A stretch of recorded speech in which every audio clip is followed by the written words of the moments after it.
রুকিয়া সেন্টারের নামে আপনাদেরকে সাবধান করছি, জেনা বিচারের কার্যকলাপ চলছে এখন ওখানে। মহিলারা আসতেছে মারাম ছাড়া, রুকিয়ার বাবার নামে তাদের সাথে অবৈধ সম্পর্কে জড়িয়ে যাচ্ছে কোনো রাখি। কারণ একটা নির্জন ঘরের ভিতরে চতুর্দিক দিয়ে দরজা জানলা সব বন্ধ, একে জিন ছাড়াবার নামে, এর জাদু ঠেকাবার নামে, এই নামে সেই নামে তাকে রুকিয়া করছে একাকি। রুকিয়া করতে গিয়ে তার শরীরে হাত দিচ্ছে, তার এই করছে সেই করছে, এবং জিনের ভাব হচ্ছে, জিন হচ্ছে বা কিছু হচ্ছে, তখন এর সাথে যা ইচ্ছা তাই একটা পর্যায়ে গিয়ে অবৈধ সম্পর্কে জড়িয়ে যাচ্ছে। অনেক নিউজ আসতে শুরু হয়েছে। পাকিস্তান কবর পূজারী জাতি, মাজার পূজারী জাতি। আর এবং বিশ্বাস করো, আমাদের দেশে যে কবর মাজার পূজার কালচার, এটা পাকিস্তান থেকে আসছে, এটা পাকিস্তান থেকে আসছে। কবর মাজার কালচার পাকিস্তান থেকে আসছে। ও ক্ষমতায় যেগুলো আছে অধিকাংশ হচ্ছে শিয়া কবর পূজারী, মাজার পূজারী, খানকা দরগার পূজারী, এমনি সেমনি সব সুফি হুজুরি আকীদা রাখে, ওয়াহদাতুল ওজুদের আকীদা রাখে। ওদের সাথে মুক্তিযুদ্ধের লড়াই শুরু হয়েছে। এটা গাজওয়াতুল হিন্দ, এই গাজওয়াতুল হিন্দ বাস কি মাতামাতি। পাকিস্তান পাকিস্তানকে সমর্থন করা আমাদের ইমানের দাবি, হ্যান দাবি, ত্যান দাবি, কত কিছু। ইসলামিক স্কুল মানে হচ্ছে জাতিকে ধোকা দেওয়ার স্কুল, আর কিছু ধোকা দেওয়া। অন্ধকে হাতি দেখানো ইসলামিক স্কুল হচ্ছে অন্ধকে হাতি দেখানো, আর কিছু। ইন্নাল হামদুলিল্লাহ নাহমাদুহু ওয়া নাস্তাঈনুহু ওয়া নাস্তাগফিরুহু ওয়া নু'মিনু বিহি ওয়া নাতাওয়াক্কালু আলাইহি ونعوذ بالله من شرور أنفسنا ومن سيئات أعمالنا من يهده الله فلا مضل له ومن يضلل فلا هادي له وأشهد أن لا إله إلا الله وحده لا شريك له وأشهد أن محمدا عبده ورسوله أرسله بالحق بشيرا ونذيرا وداعيا إلى الله بإذنه وسراجا منيرا. أما بعد فإن أحسن الحديث كتاب الله وخير الهدي هدي محمد صلى الله عليه وسلم وشر الأمور محدثاتها وكل محدثة بدعة وكل بدعة ضلالة وكل ضلالة في النار. يا أيها الذين آمنوا اتقوا الله حق تقاته ولا تموتن إلا وأنتم مسلمون. يا أيها الناس اتقوا ربكم الذي خلقكم من نفس واحدة وخلق منها زوجها وبث منهما رجالا كثيرا ونساء واتقوا الله الذي تساءلون به والأرحام إن الله كان عليكم رقيبا. يا أيها الذين آمنوا اتقوا الله وقولوا قولا سديدا يصلح لكم أعمالكم ويغفر لكم ذنوبكم ومن يطع الله ورسوله فقد فاز فوزا عظيما. اللهم انفعنا بما علمتنا وعلمنا ما ينفعنا وزدنا علما. اللهم إنا نعوذ بك من علم لا ينفع ومن قلب لا يخشى ومن نفس لا تشبع ومن دعوة لا يستجاب لها. اللهم آت نفوسنا تقواها وزكها أنت خير من زكاها أنت ولينا ومولاها. يا حي يا قيوم برحمتك نستغيث أصلح لنا شأننا كله ولا تكلنا إلى أنفسنا طرفة عين. سبحانك لا علم لنا إلا ما علمتنا إنك أنت العليم الحكيم. আলহামদুলিল্লাহ, আল্লাহ তাবারক ওয়া তাআলা বিশেষ দয়ায়, তার বিশেষ অনুগ্রহে, তার বিশেষ করুণায় আমরা আল্লাহর পক্ষ থেকে আসা সর্বশ্রেষ্ঠ সর্বশেষ তার পছন্দনীয় দিনটুকু জানতে, বুঝতে, মানতে চেষ্টা করছি। আল্লাহর কাছে আমাদের দোয়া, আল্লাহ আমাদের এই জীবনটুকু কবুল করে নেন। আমাদের ভুলগুলো আল্লাহ সংশোধন করে দেন, গুনাহগুলো, অন্যায়গুলো, অপরাধগুলোকে আল্লাহ মাফ করে দেন। আল্লাহ আমাদেরকে ঈমান আর ইসলামের প্রকৃত সৌন্দর্যের উপর বেঁচে থাকার তৌফিক দান করেন। ঈমান আর ইসলামের পূর্ণতার উপরেই আল্লাহ আমাদেরকে মৃত্যু দান করেন। আল্লাহুম্মা আমিন। আলহামদুলিল্লাহ, আমরা গত কয়েকটি দার্সে খুতবাতুল হাজাত বা মাসনুন খুতবা উপরে আমাদের দাস চলছিল। আমরা যেখানে এসে শেষ করেছিলাম ওমান ইউদ্লিল ফালা হাদিয়া লাহ, এখানে এসে আমাদের দাস শেষ হয়েছিল। আজকে দার্সের বিষয়বস্তু হচ্ছে খুতবাতুল হাজাতের একদম শেষের দিকে শাহাদাতাইন। শাহাদা এক বচন, শাহাদাতাইনি দ্বিবচন। আরবি ভাষার এটা একটা সৌন্দর্য, এক বচন, দ্বিবচন এবং বহুবচন। আর অন্যান্য ভাষাগুলোকে দেখা যায় এক বচন আর বহুবচন, দ্বিবচন পাওয়া যায় না তেমন একটা। আরবি ভাষায় এটা একটা সৌন্দর্য, দ্বিবচনের শব্দাবলী রয়েছে আরবিতে। শাহাদাতাইন, শাহাদা মানে হচ্ছে সাক্ষ্য প্রদান করা। শাহাদা মানে হচ্ছে সাক্ষ্য প্রদান করা। শাহাদত মানে হচ্ছে সাক্ষী। শাহাদা মানে হচ্ছে সাক্ষ্য অথবা সাক্ষ্য প্রদান করা। সাক্ষ্য প্রদান করা, সাক্ষ্য দেওয়া। যেমন আল্লাহ নবী সাল্লাল্লাহু আলাইহি ওয়াসাল্লাম বলেছেন, আল্লাহ তাবারক ওয়া তাআলা তার এক শ্রেণীর পছন্দনীয় বান্দাদের ব্যাপারে তাদের কিছু আমল যা আল্লাহর কাছে খুব পছন্দ হয়, এই আমল পছন্দের পরে আল্লাহ সুবহানাহু ওয়া তাআলা মালাইকাদের সামনে ওই ব্যক্তির নাম, ওই ব্যক্তি বা গোষ্ঠীর নাম উল্লেখ করে বলেন, উশহিদুকুম বিআন্নী কাদ গাফারতু লাহুম, তোমাদেরকে সাক্ষী রেখে আমি সাক্ষ্য দিচ্ছি, আমি বলছি অবশ্যই আমি তাদেরকে ক্ষমা করে দিলাম। আল্লাহ সুবহানাহু ওয়া তাআলা কুরআনুল কারীমের সূরা আল ইমরানের একটি মাশহুর আয়াত, তিনি বলছেন, শাহিদাল্লাহ আন্নাহু লা ইলাহা ইল্লা হু, আল্লাহ নিজেই সাক্ষ্য দিচ্ছেন আল্লাহ ছাড়া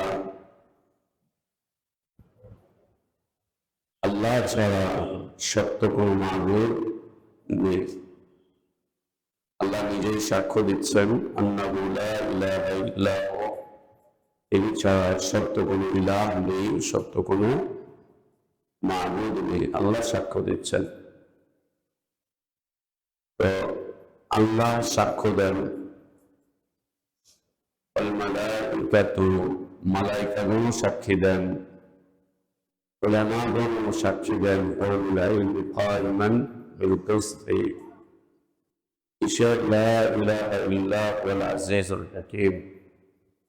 আল্লাহ ছাড়া সত্য কোনো মাবুদ নেই, তিনি আজিজ, তিনি হাকিম। সাক্ষ্য দেওয়া, আল্লাহ সাক্ষ্য দেন, মালাইকাগণ সাক্ষ্য দেন, নবী রাসূলগণ সাক্ষ্য প্রদান করেন। সাক্ষ্য প্রদান করা, সাক্ষ্য অনেক বড় এক বিষয়বস্তু। সাক্ষ্য দুই ধরনের হয়ে থাকে, একটা হচ্ছে সত্য সাক্ষ্য আর একটা হচ্ছে মিথ্যা সাক্ষ্য।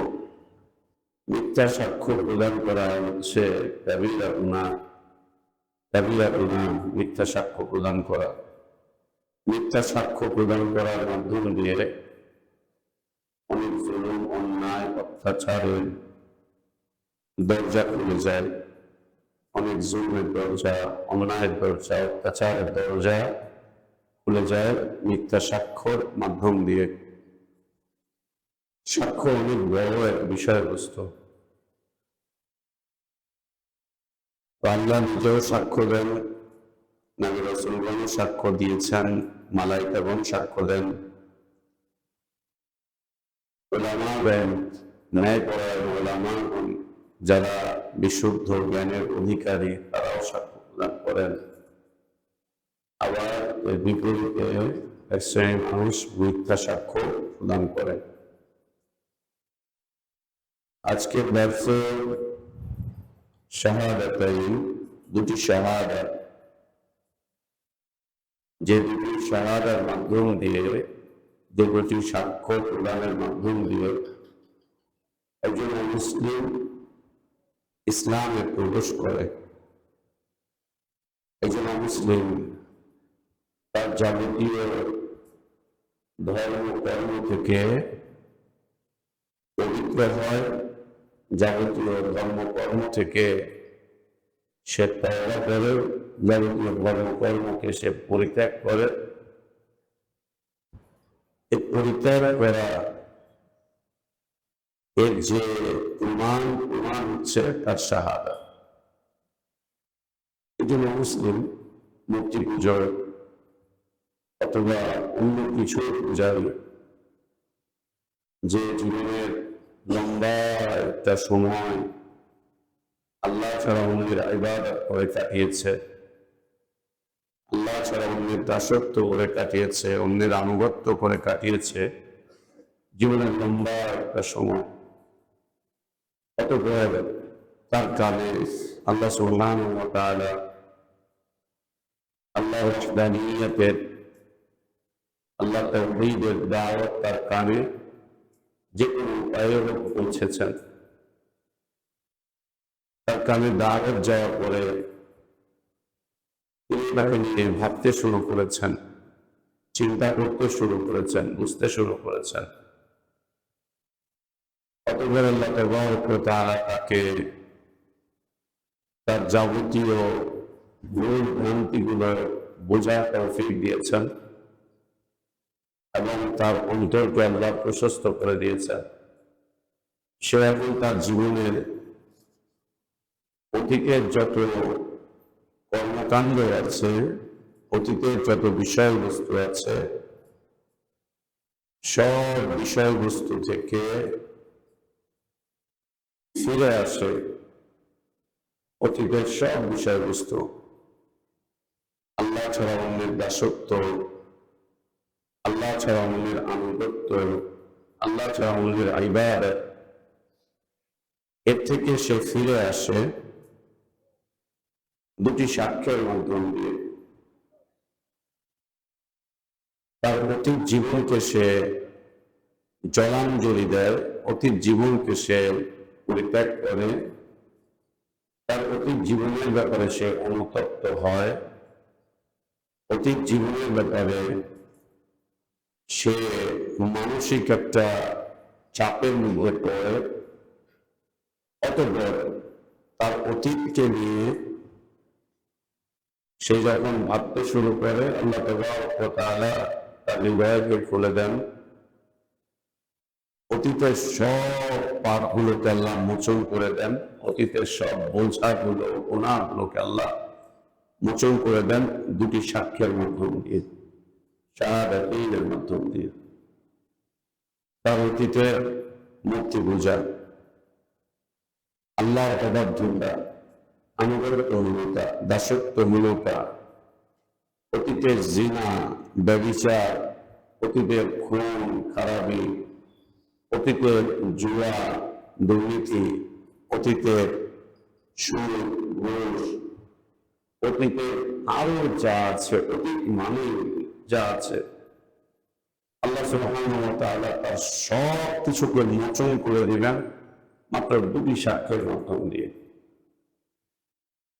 এবং এই দুই সাক্ষ্যের মাধ্যম দিয়ে আল্লাহ তাকে এমন এক নতুন জীবন দান করবেন, যেই জীবনে সে তার অতীতের সব হিসাব নিকাশ চুকে যাবে। সব শেষ, সব হিসাব নিকাশ চুকে যাবে। এবং আল্লাহ নবী সাল্লাল্লাহু আলাইহি ওয়াসাল্লাম বলেছেন, হারামা মালুহু ওয়া দামুহু, তার রক্ত, তার সম্পদ, সবকিছু নিরাপত্তা পাবে মুসলিমদের কাছে। কোন মুসলিম তাকে আর ছুঁতে পারবে না। হতে পারে যে সে একজন মুসলিমের বাবাকে হত্যা করে ফেলেছে এর আগে, তার কুফরি যুগে, অতঃপর সে ইসলাম কবুল করেছে। এখন প্রতিশোধ হিসাবে এই মুসলিম আত্মার থেকে কোনো প্রতিশোধ নিতে পারবে না, প্রতিশোধ হারাম। হতে পারে সে ডাকাতি করেছে, রাজারি করেছে, অনেক কিছু করে ফেলেছে।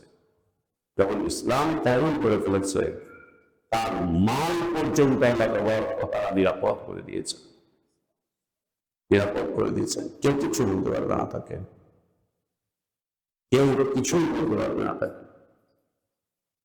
চমৎকার বিষয়, আল্লাহ নবী সাল্লাল্লাহু আলাইহি ওয়াসাল্লাম যখন সাহাবীদেরকে কোথায় কোনো অভিযানে পাঠাতেন, তারা যখন অভিযান থেকে ফিরে আসতেন, সফর থেকে ফিরতেন, নবী সাল্লাল্লাহু আলাইহি ওয়াসাল্লাম তাদেরকে ওই সফরের বিষয়ে জিজ্ঞাসাবাদ করতেন। এবারে সফরে তোমাদের মধ্যে কি কি ঘটেছিল? স্বাভাবিক হচ্ছে জীবনের স্বাভাবিকতা ঠিকঠাক থাকে, কখনো কখনো সফরে অনেক ধরনের নতুন নতুন ঘটনার সম্মুখীন হন, বিভিন্ন সময়। যেমন একবারের ঘটনা, সাহাবীরা যুদ্ধে গিয়েছেন, পানির সংকট দেখা দিয়েছে। যুদ্ধে যিনি আমির ছিলেন তিনি রাতে তার স্বপ্নদোষ হয়েছে, এলাম হয়েছে। অতঃপর তিনি তায়াম্মুম করেছেন, পানি দিয়ে মাটি দিয়ে গোসল করে ফেলেছেন, মাটির মধ্যে লেপটালিপটি করেছেন, করে এসে তিনি সালাত আদায় করেছেন। এটা একটা আশ্চর্যজনক ঘটনা। নবী সাল্লাল্লাহু আলাইহি ওয়াসাল্লামের কাছে এসে তারা বললেন, ইয়া রাসূলুল্লাহ, আমাদের সফরে এরকম ঘটনা ঘটেছে। আর আমাদের সফরে ঘটনা কি ঘটে? ওই গেছি, কি দেখছিস? আর যা দেখছি, জোস কিরে, কুয়াকাটা, কি দেখছিস? ল্যাংটা মুরগি, বাস্তবতা সিরিজে কি দেখি আমরা, দেখায় না। এবং কয়েক বছর আগে কক্সবাজারে প্রোগ্রামে গিয়েছিলাম। তো সেখানে যাওয়ার পরে আমাদের সবাই সঙ্গী ছিলেন ঢাকা থেকে আমাদের এক ভাই। তো আমাদের ভাইয়ের মেয়েটা একটা ইসলামিক স্কুলে পড়ে, ইসলামিক স্কুল, বুঝতে পারছেন তো? ইসলামিক স্কুল মানে জানেন? ইসলামিক স্কুল মানে হচ্ছে জাতিকে ধোকা দেওয়ার স্কুল, আর কিছু ধোকাবাজি স্কুল, আর কিছু না। ধোকাবাজি, অন্ধকে হাতি দেখানো ইসলামিক স্কুল হচ্ছে অন্ধকে হাতি দেখানো, আর কিছু অন্ধকে হাতি দেখানো। তো ওই ভাই তার মেয়ে ইসলামিক স্কুলে পড়ে, সেই ইসলামিক স্কুলের পক্ষ থেকে শিক্ষা সফর ছিল। সেই শিক্ষা সফরে মেয়েরা গেছে, মেয়েদের গার্জিয়ানরাও গেছে। সেখানে মেয়েরা গেছে, এদের গার্জিয়ানরা গেছে, কিছু ছেলেরাও গেছে, অনেকের সাথে অনেকের কাজিনও গেছে। কক্সবাজারে দেখছো যে ইয়েতে উঠাইছে প্যারাসুটে, প্যারাসুটে রশি বের করে উঠায়, উঠে গাড়ি দিয়ে টান দেয়, টান দিয়ে উড়ায়, একবার নামে ওখানে দেখেন একজন উঠে, দেখেন দুইজন উঠছে। ওখানকার ছাত্রী এসে দুইজন উঠেছে, দুইজন হচ্ছে কারোর সাথে কারো রক্তের সম্পর্ক না, এবং কারোর সাথে কারো হালাল কোনো কিছুই নেই। একটাকে জড়িয়ে ধরে ওই শিক্ষা সফর। তো শিক্ষা সমর্থ শিক্ষা হবে না মেয়েদেরকে কিছু।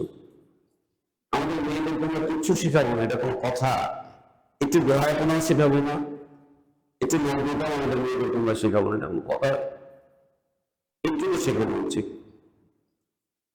সারা বছর ওরা একটা চিপার মধ্যে থাকে, ওদেরকে একটু কি বলে রিফ্রেশ, আর কি বলে জানো, এরকম ফ্রিডম, রিফ্রেশ, একটু জি জি এন্টারটেইনমেন্ট। হ্যাঁ, জাযাকাল্লাহ খায়ের। এটা আসতেছে না, চলে আসছে, জাযাকাল্লাহ।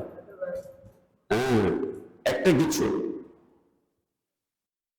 সেখানে গিয়ে বেহায়াপনা। ভাই বললেন যে ভাই দিছিলাম, বেহায়াপনা কাকে বলে? শিক্ষা সফর ইসলামী স্কুলে স্যারদের নেতৃত্বে, ম্যামদের নেতৃত্বে বলছে, ম্যামদের নেতৃত্বে, স্যারদের নেতৃত্বে উনি বলছে শিক্ষা সফর। একটু কিছু চেঞ্জ সারা বছর আমাদের মেয়েদেরকে কি আমরা একটুখানি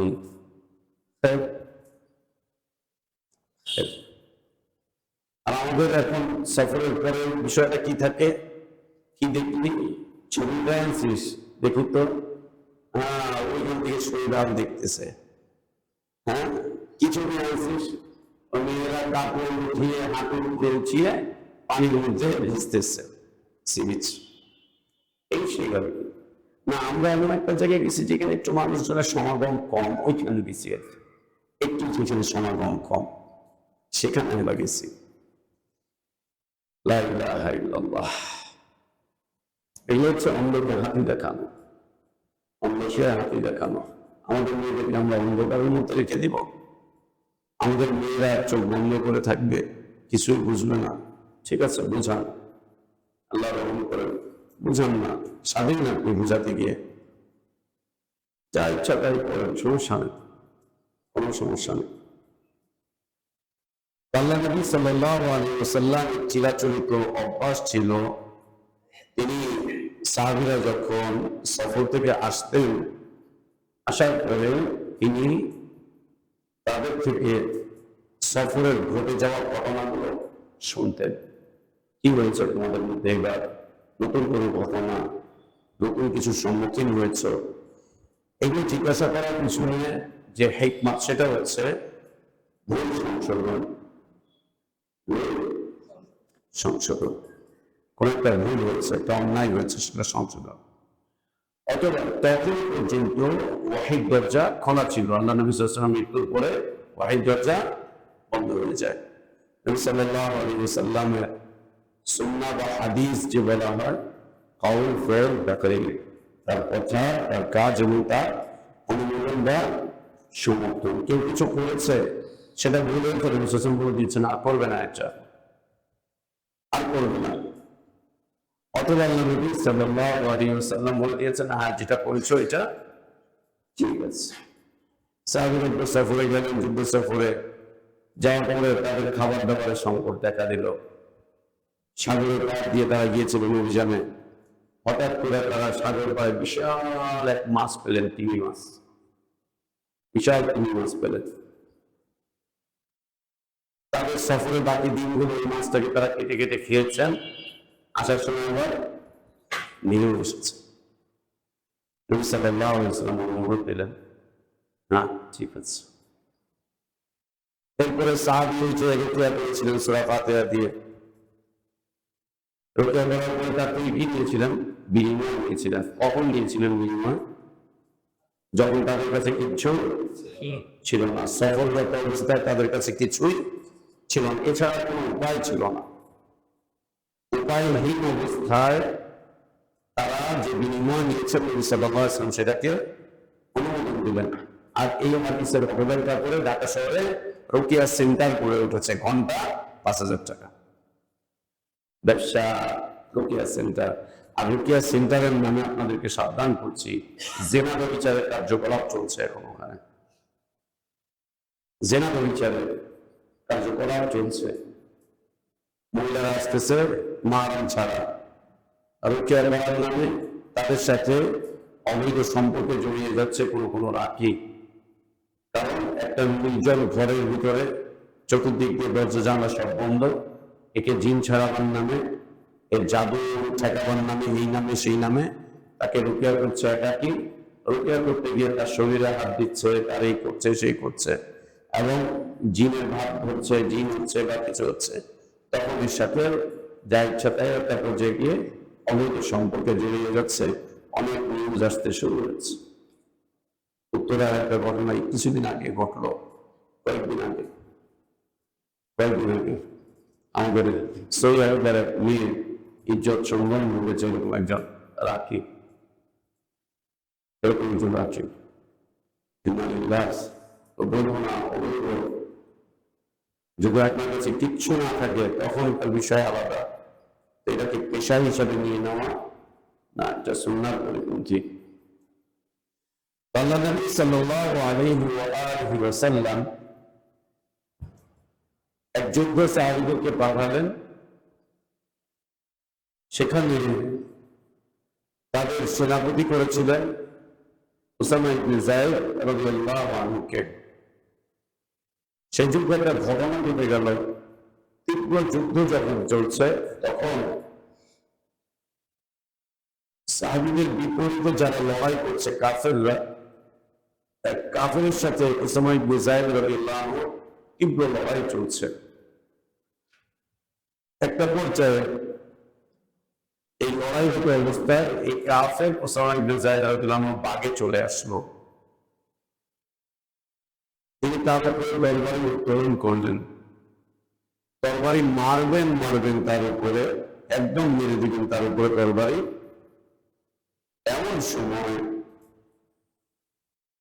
এই লোকটা শাহাদা দিয়ে দিল, আশহাদু আল্লা ইলাহা ইল্লাল্লাহ ওয়া আশহাদু আন্না মুহাম্মাদার রাসূলুল্লাহ।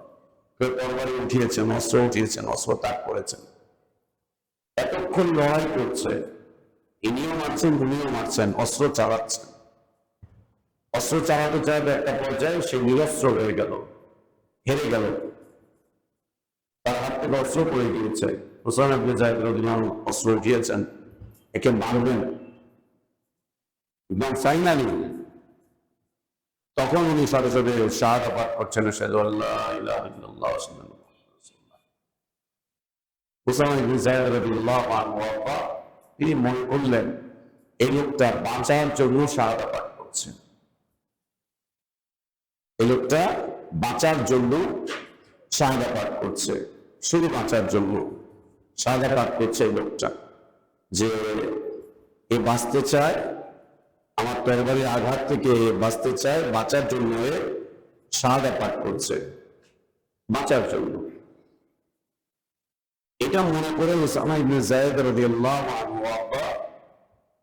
তার উপরে তরবারি চালিয়ে দিলেন। এই লোকটা মারা গেল। এই মারা যাওয়াতে একটা গুঞ্জন তৈরি হয়ে গেল নিজেদের মধ্যে, যে উসামা কেমন করলো বিষয়টা, এই লোকটা শাহাদা পাঠ করেছে তারপরে তাকে মেরে দিল। যখন তারা ফিরে আসলেন, আসার পরে নবী সাল্লাল্লাহু আলাইহি ওয়াসাল্লাম পর্যন্ত বিষয়টা গড়ালো। আল্লাহ নবী সাল্লাল্লাহু আলাইহি ওয়াসাল্লাম জিজ্ঞেস করলেন উসামা ইবনে যায়েদ রাদিয়াল্লাহু আনহু যে ঘটনা কি বলো। তিনি পুরো ঘটনা বৃত্তান্ত দিলেন। দেওয়ার পরে বলছেন, ইয়া রাসূলুল্লাহ, আমার কাছে মনে হচ্ছে সে বাঁচার জন্য শাহাদা পাঠ করেছে। আল্লাহ নবী সাল্লাল্লাহু আলাইহি ওয়াসাল্লাম উসামা ইবনে যায়েদ রাদিয়াল্লাহু আনহুকে বললেন, উসামা, একজন মানুষ শাহাদা পাঠ করার পরেও তুমি তাকে হত্যা করে দিলে, শাহাদা পাঠ করার পরেও তুমি তাকে হত্যা করে দিলে উসামা। তিনি বলছেন, ইয়া রাসূলুল্লাহ,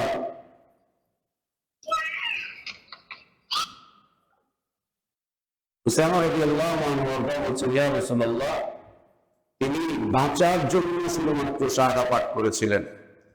আল্লাহ নবী সাল্লাল্লাহু আলাইহি ওয়াসাল্লাম বললেন যে, হাল শাকাকতা কলবা ইয়া উসামা, উসামা তুমি কি তার অন্তর ফেরে দেখেছিলে?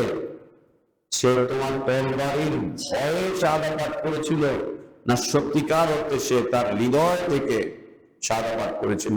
আল সাকাফতা কলবাহু, আল্লাহ নবী সাল্লাল্লাহু আলাইহি ওয়াসাল্লাম তাকে এই কথা বারবার বলছিলেন, আল সাকাফতা কলবাহু, উসামা তুমি কি তার কল্প, তার হৃদয়টাকে ফেরে দেখেছিলে সে কি কারণে ইসলাম কবুল করেছিল?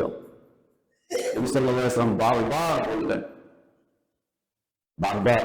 অথচ যুদ্ধের ময়দান মারামারি হচ্ছে, ও আমাকে বলছে আমি ওকে মারবো, একদম স্বাভাবিক বিষয়বস্তু এটা, একেবারে স্বাভাবিক বিষয়বস্তু এটা, যে মারছে মারবো। সেখানে কত সাবধানতা, যে শাহাদা পাঠ করেছে ব্যাস তুমি আর তার উপরে আঘাত করতে পারবো না, একেবারে সব তাক।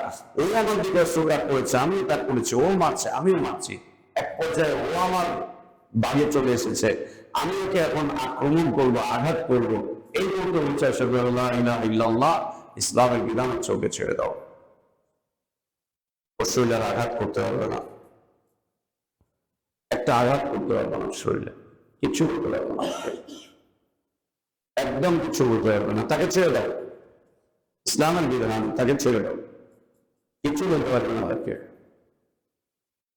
শুধু নবী সাল্লাল্লাহু আলাইহি ওয়াসাল্লাম বারবার যখন এই কথা বলছিলেন, হাল শাকাকতা কলবাহু, উসামা তুমি কি তার অন্তর ফেরে দেখেছিলে, কেন সে শাহাদাত পাঠ করেছিল?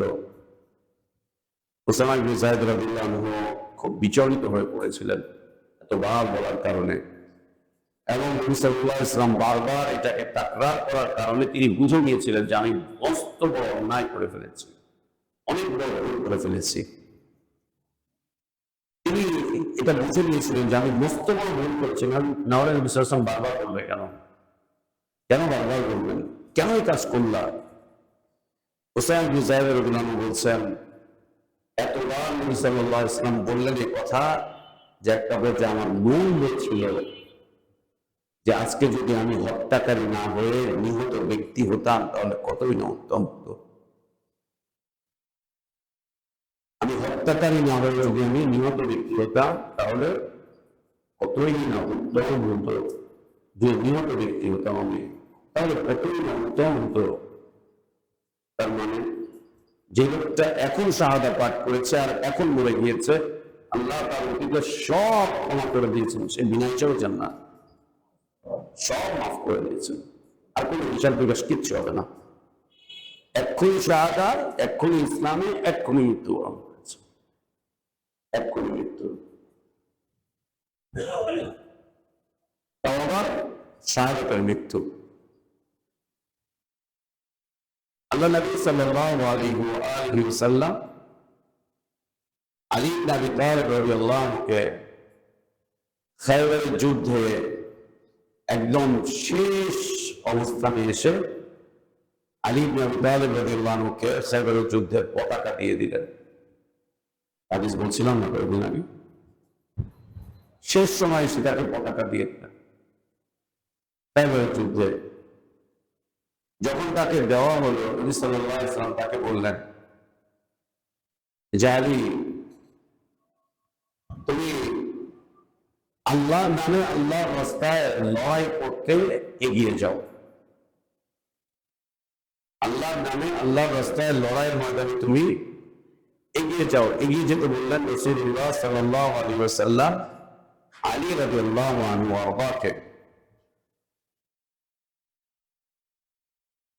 তখন নবী সাল্লাল্লাহু আলাইহি ওয়াসাল্লাম আলী রাদিয়াল্লাহু আনহুকে বললেন যে তুমি যখন ওদের মুখোমুখি হবে ময়দানে, প্রথমেই তুমি তাদেরকে আল্লাহর দিকে আহ্বান করবে, ইসলামিক দাওয়াত দিবে। যুদ্ধের ময়দানে সারিবদ্ধ হয়ে গিয়েছে, লড়াই চলছে, তখন তাদেরকে ইসলামিক দাওয়াত দিবে। আর আমাদের ভাইজানরা বলে অনেক দাওয়াত হয়েছে, আর দাওয়াতের দরকার নেই, এখন ডাইরেক্ট মাইক, এখন কি ডাইরেক্ট অনেক হয়েছে দাওয়াত, দাওয়াতের দিন শেষ, দাওয়াত হয়ে গেছে, দাওয়াত হয়ে গেছে, দাওয়াতের দরকার নেই, দাওয়াত আছে। আর কতকাল দাওয়াত? দাওয়াতের তো একটা নির্দিষ্ট সময় আছে। এখন কি আস্তাগফিরুল্লাহ ওয়া আতুবু ইলাইহ। এই কাফেরদের কাছে দাওয়াত পৌঁছেছে, ইহুদিদের কাছে দাওয়াত পৌঁছেছেন স্বয়ং আল্লাহর নবী সাল্লাল্লাহু আলাইহি ওয়াসাল্লাম তিনি নিজে। দীর্ঘদিনের দাওয়াত, একের পর এক ওদের শত্রুতা রাসূলের কাছে এসেছে, সব জানেন। অতঃপর যখন তাদের সাথে একদম মুখোমুখি লড়াই পেয়ে যাচ্ছেন, বেশ কয়েকদিন অবরুদ্ধ অবস্থায় অবরোধ করে রেখেছিলেন, এরপরে যখন লড়াইতে গিয়েছেন তখন নবী সাল্লাল্লাহু আলাইহি ওয়াসাল্লাম আলী রাদিয়াল্লাহু আনহুকে যেদিন যুদ্ধের পতাকা দিলেন, তাকে সেনাপতির দায়িত্ব দিলেন, যখন যাচ্ছেন তাকে বলছেন তুমি লড়াইয়ের ময়দানে অবতীর্ণ হবে বলে প্রথমেই তুমি তাদেরকে ইসলামের দিকে ডাকবে, সুম্মা দুউহুম ইলাল ইসলাম, প্রথমেই তাদেরকে তুমি ইসলামের দিকে ডাকবে এবং ইসলামের দিকে শুধু ডাকবে এতটুকুই না, ওয়াখবিরহুম বিমা ইয়াজিবু আলাইহিম, তাদেরকে সংবাদ দিয়ে দিবে আল্লাহ তাদের উপরে কি কি ওয়াজিব করেছেন, ফরজ করেছেন, আল্লাহ কি কি ফরজ করেছেন এগুলো তাদেরকে জানাবা। এরপর আলী রাদিয়াল্লাহু বলছেন যে মনের বাড়ি, যদি কেউ ইসলাম কবুল করে নেয় যুদ্ধের ময়দানে তাহলে তোমার জন্য তার উপর আক্রমণ করা নিষিদ্ধ। লড়াইয়ের ময়দানে পর্যন্ত দাওয়াত, ওইখানে পর্যন্ত বিচক্ষণতা, যে তীব্র লড়াই চলছে এর মধ্যে কেউ একজন শাহাদা পাঠ করে ফেলে কিনা, যদি পাঠ করে ফেলে সাথে সাথে তাকে ছেড়ে দিতে হবে, তার অবস্থা পরিবর্তন করে নিয়ে চলে আসতে হবে। আর হিসাব করা যাবে না, এটা অমুকের পোলা অমুক, তমুকের পোলা তমুক, এটা অমুকের বাচ্চা তমুকের বাচ্চা, আর কিছু বলা যাবে না, ছেড়ে দিতে হবে। এ হচ্ছে শাহাদাতাইনের হালাত। শাহাদাতাইন খুতবাতুল হাজাতের এটা একটা অংশ, শাহাদাতাইন এটা একটা অংশ। শাহাদাতাইন কি? ওয়াশহাদু আল্লা ইলাহা ইল্লাল্লাহু ওয়াহদাহু লা শারীকা লাহু ওয়া আশহাদু আন্না মুহাম্মাদান আবদুহু ওয়া রাসূলুহু।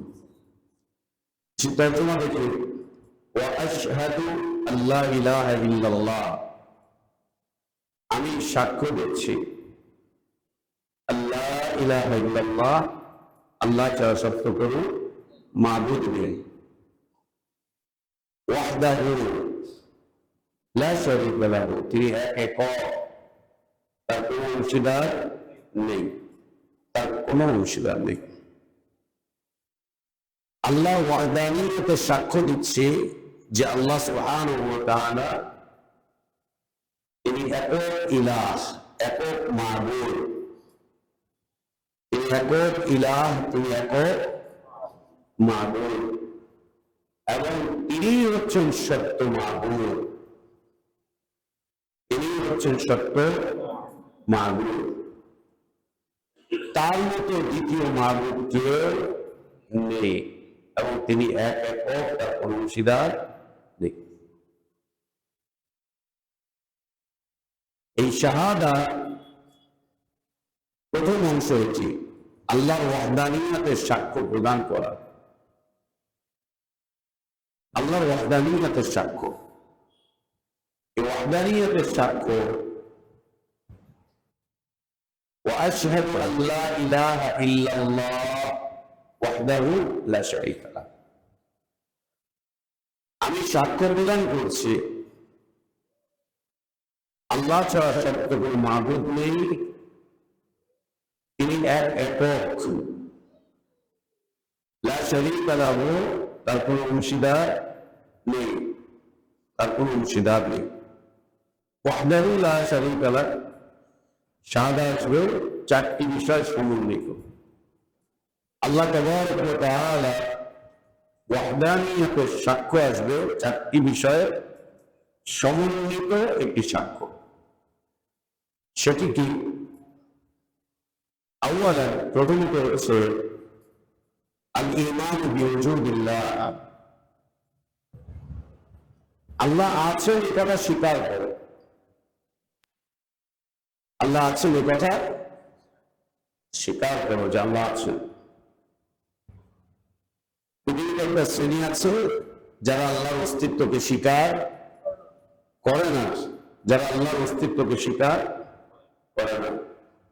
আমরা একদম রাস্তার শুরুর দিকে বলছিলাম না, চারটি প্রেক্ষাপট,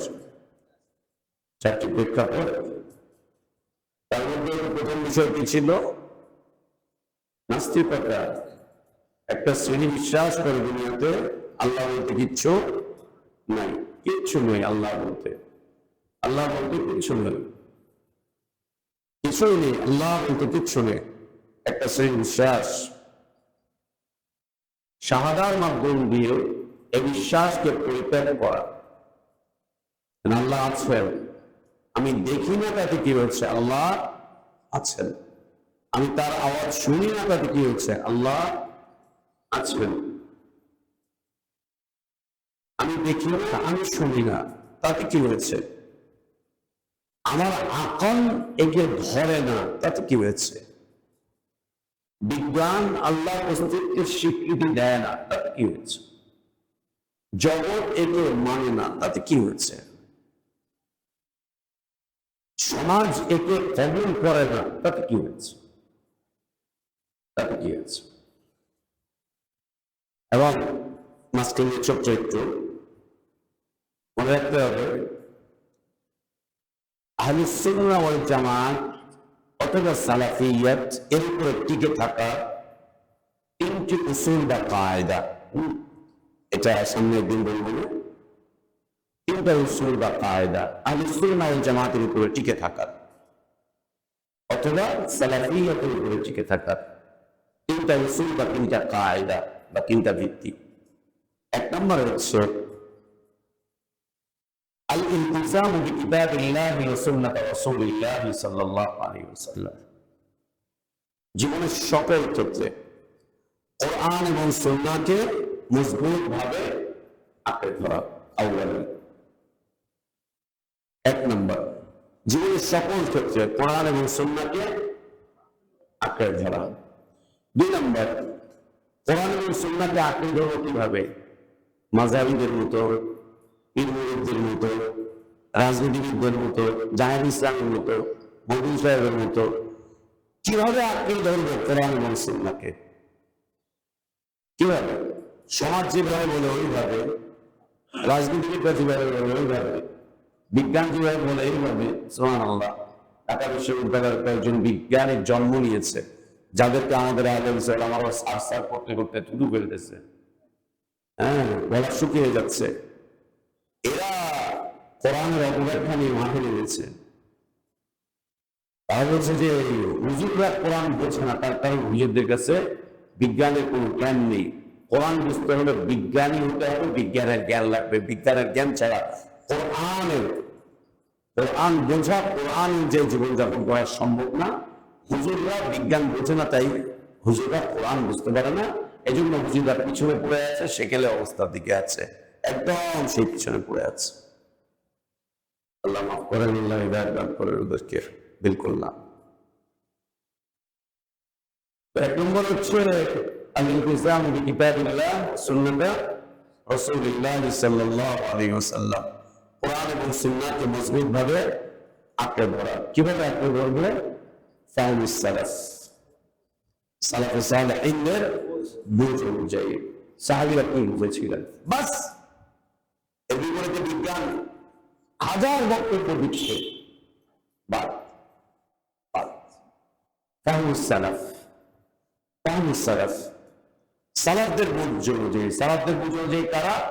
প্রথম শ্রেণী হচ্ছে সাহাবী, তাবিঈন, আতবাউ তাবিঈন, খায়রুল কুরুন যারা ছিলেন। ওমান তাবিআহুম বিইহসানিন ইলা ইয়াউমিদ্দিন, কিয়ামত পর্যন্ত ওই বুঝকে যারা লালন করবে তাদের বুঝি আমাদের বুঝ, তাদের বুঝি আমাদের বুঝ, তাদের বুঝি আমাদের বুঝ।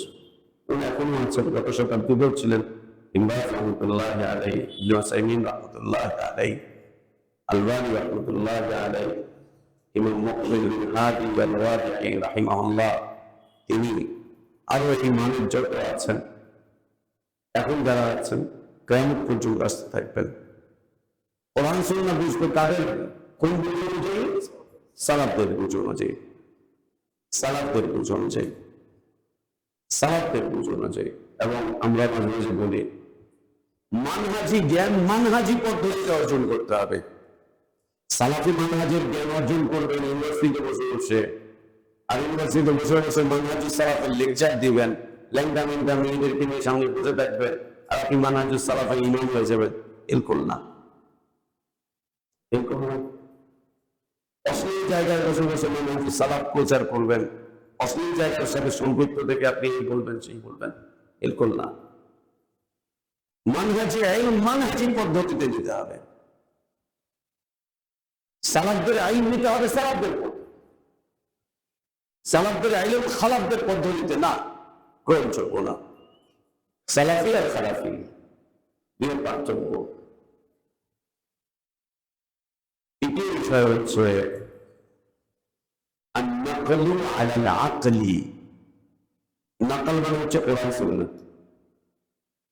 নাকল আল্লাহ নাযিল করেছে, এসেছেন মুহাম্মদ সাল্লাল্লাহু আলাইহি ওয়াসাল্লামের কাছে দিয়েছেন। নাকল একজনের পর থেকে একজনের পর থেকে একজন। শরীয়তের পরিভাষা এটা, উসুলের পরিভাষা এটা। আন-নাকলু আলাল আকলি, নাকল রিওয়ায়াত কোরআন এবং সুন্নাহ, একে সবসময় আকলের উপরে স্থান দিতে হবে। আকল বিবেকের উপরে, আপনার বিবেক আমার বিবেক, এটার উপরে স্থান দিতে হবে কাকে? রিওয়ায়াতকে, কোরআন এবং সুন্নাহকে। সবসময় কোরআন সুন্নাহর স্থান হচ্ছে আকলের উপরে। কেন? আমাদের আকল মুখতালিফ, অনেক ধরনের। দ্বিতীয়ত হচ্ছে আকল এটা মাসুম না, নিষ্পাপ না। চোরের আকল আছে, গাধারও আকল আছে, ডাকাতের আকল আছে, আওয়ামী লীগেরও আকল আছে, বিএনপিরও আকল আছে, সবারই আকল আছে। যে যারা আকল দিয়ে কাজ করছে, এই আকলের উপরে নকলের স্থান, নকল মানে রেওয়ায়াত, রেওয়ায়াতের স্থান হচ্ছে আকলের উপরে। কখনোই রেওয়ায়াতের উপরে আকলকে দেওয়া যাবে না, আকলের উপরে রেওয়ায়াত দিতে হবে। কেন? রেওয়ায়াত বা কোরআন সুন্নাহ এটা হচ্ছে মাসুম, নিষ্পাপ। কোরআন সুন্নাহ মাসুম, নিষ্পাপ, নির্ভুল, সন্দেহ সংশয়ের কোনো অবকাশ নেই। কিন্তু আমাদের আকল, সুবহানাল্লাহ, একটু স্বার্থের আঘাত লাগলে তুমি কি আমার গোড়া দিবে দিদি ভাই, স্বার্থের উপর না হইবে দিদি ভাই পারলা, সুবহানাল্লাহ, না বিলকুল না। এটা হচ্ছে আহলে সুন্নাহ ওয়াল জামাতের উপর টিকে থাকা কায়দা, উসুল তিনটা মনে থাকবে না। এক নম্বর হচ্ছে কোরআন ও সুন্নাহকে মজবুত ভাবে আঁকড়ে ধরতে হবে, একদম মজবুতির সাথে, একদম মজবুতির সাথে, যেন ছুটে না যায়, ছুটে যেন না যায়। দ্বিতীয়ত হচ্ছে বুঝবো কাদের বুঝ অনুযায়ী, সালাফদের বুঝ, সালাফদের বুঝ অনুযায়ী, সালাফদের বুঝ অনুযায়ী, সাহাবীদের বুঝ কি ছিল, তাবেঈনদের কি ছিল, তাবেঈনদের কি ছিল, বাস শেষ। তৃতীয়ত হচ্ছে আন-নাকলু আলাল আকলি, আকলের উপরে কাকে প্রাধান্য দিব? রিওয়ায়াতকে, কোরআন ও সুন্নাহকে সবসময় কিসের উপরে প্রাধান্য দিব? বুদ্ধির উপরে, বিবেকের উপরে, আকলের উপরে সবসময় প্রাধান্য দিতে হবে কাকে? কোরআন এবং সুন্নাহকে। তবেই যদি আমরা আহলুস সুন্নাহ ওয়াল জামাত বা সালাফি থাকতে পারি। এগুলোকে বাদ দিয়ে কি চাই? রাজনীতিতে নামছেন, হাত পা মাজা বান্দা নামছেন, নাস্তিক আছেন, নিয়ে করেন, এই করেন সেই করেন, পড়ার আপনি ল পড়ান, এলএলবি পড়ান, হেন করেন দেন করেন, কি আপনি কোথেকে আসছেন? আপনি কে? প্রশ্ন করেন আমাদের দিকে, আপনি কে? আমাদের দিকে আঙ্গুল দিলেন, আপনি কে বাবা? আপনি কে? তো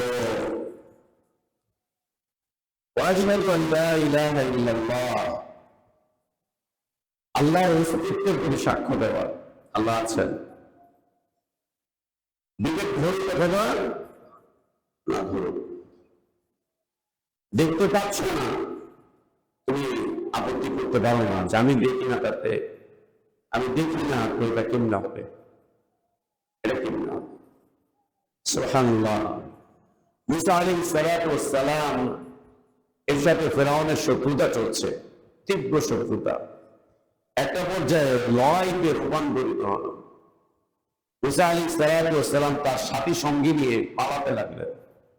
ফিরআউন তার সৈন্যবাহিনী নিয়ে মুসা আলাইহিস সালামের পিছনে ধাওয়া করতে লাগলো। ধাওয়া করতে করতে করতে করতে সাগর পাড়ে নদীর পাড়ে চলে আসলেন। মুসা আলাইহিস সালামের কওম তাকে বললেন, ইয়া মুসা ইন্না লামুদরাকুন, মুসা আমরা তো পাকড়াও হয়ে যাবো, ধরা পড়ে যাবো, বাঁচার কোনো রাস্তা নাই। ডানে বামে পিছনে হচ্ছে শত্রু সেনাবাহিনী, ফিরআউন, সামনে হচ্ছে পানি, নদী, সাগর। ইন্না লামুদরাকুন, আমরা তো শেষ। মুসা আলাইহিস সালাম বললেন, কাল্লা ইন্না মাইয়া রাব্বি সায়াহদিন, না না কখনোই না, আমার রব আমার সাথে আছেন, তিনি আমাদেরকে রাস্তা করে দিবেন। আল্লাহ সুবহানাহু ওয়া তাআলা মুসা আলাইহিস সালামকে বললেন, মুসা লাঠি মারো পানির উপর। এই লাঠি মারলেন, ফানফালাকা ফাকানা কুল্লু ফিরকিন কাত-তাউরিল আযীম। পানি সরে গেল, সেখানে রাস্তা হয়ে গেল। মুসা আলাইহিস সালাম তার লোকজনদেরকে নিয়ে পার হয়ে চলে গেলেন।